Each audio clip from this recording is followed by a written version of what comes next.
Yang ketiga iaitu An-Na'im. Juga kita jumpa dalam Quran ada kalimat An-Na'im.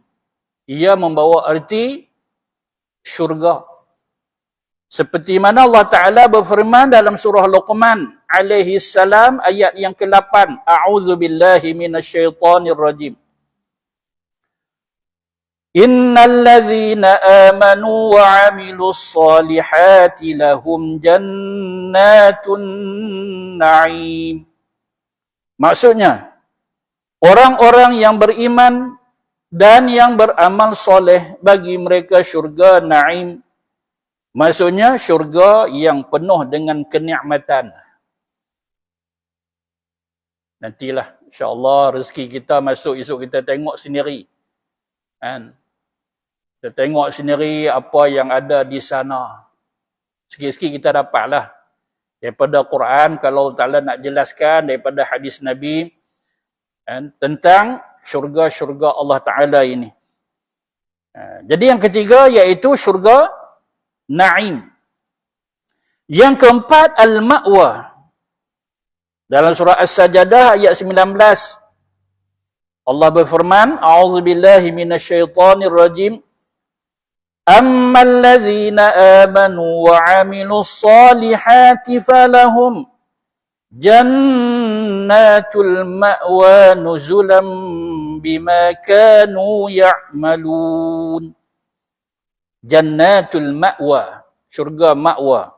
Maksudnya, adapun orang-orang yang beriman dan yang beramal soleh, bagi mereka syurga ma'wa sebagai tempat tinggal kerana balasan terhadap apa yang telah mereka kerjakan.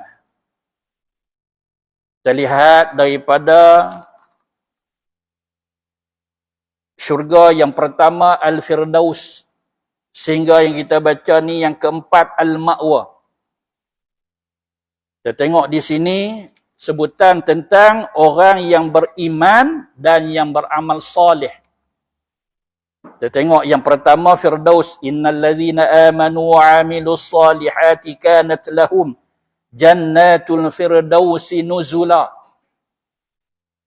Kalau iman kita rosak, mengaku ya syok sendiri kata kita sudah melakukan amal soleh, melepaslah, tak akan dapat syurga Firdaus. Juga kita lihat tadi syurga Adni. Innal ladzina amanu wa 'amilus solihat, juga mula dengan orang-orang yang beriman dan yang beramal soleh. Perlu kita mantapkan iman kita. Perlu kita tambahkan lagi kualiti iman kita. Perlu kita perbaharui iman kita. Jaddidu imanakum. Sekurang kita sebut la ilaha illallah. Nak bersih hati kita, macam mana saya nak perbaharui iman macam mana, tu sekurang dia. Kan? Lakukan ucapan tahlil dengan bersungguh-sungguh. Bersungguh-sungguh. Sekali yang berkualiti. Bukan duk kira banyak, nak buat banyak apa semua, pusing kanan, pusing kiri, kosong. Kita tak mau. Sekali kita sebut tu meresap dalam hati kita. Kebesaran Allah Subhanahu wa ta'ala. Juga kita tengok yang ketiga, An-Na'im. Allah mulakan juga dengan iman dan juga amal soleh. Innal ladzina amanu wa 'amilus solihati lahum jannatun na'im. Nampak? Nak senang-senang kan nak masuk dalam syurga tanpa iman. Tanpa melakukan amal soleh. Allah Ta'ala suruh, Nabi suruh kita ikut. Betul. Bukan kerana amalan kita nak masuk syurga tu betul. Kita buat ni kerana Allah dan Rasul perintah. Bila Allah Ta'ala dan Rasul perintah itu nama dia taqwa. Taqwa apa dia? Taqwa iaitu melaksanakan apa jua suruhan Allah dan Rasul. Dan serentak itu tinggalkan semua larangan Allah dan Rasul, itu nama dia taqwa.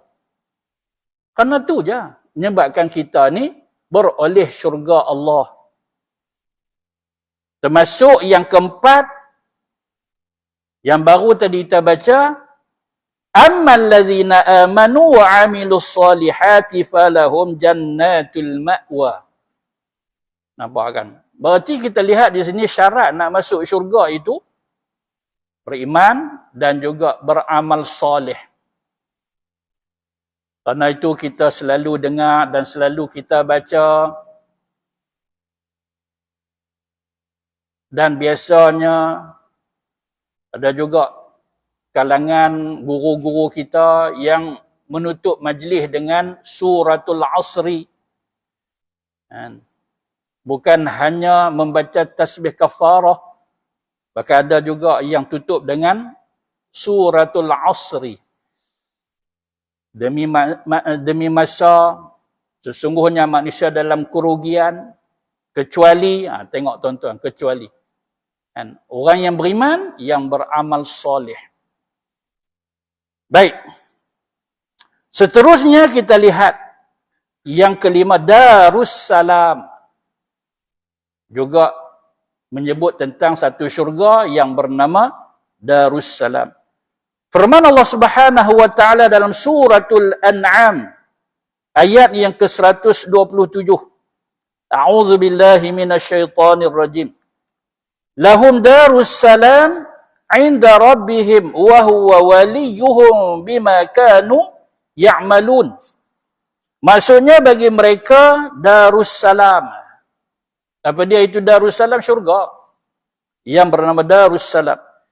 Di sisi Tuhan mereka, dan dialah pelindung mereka dengan apa yang telah mereka lakukan. Syurga yang bernama Darussalam.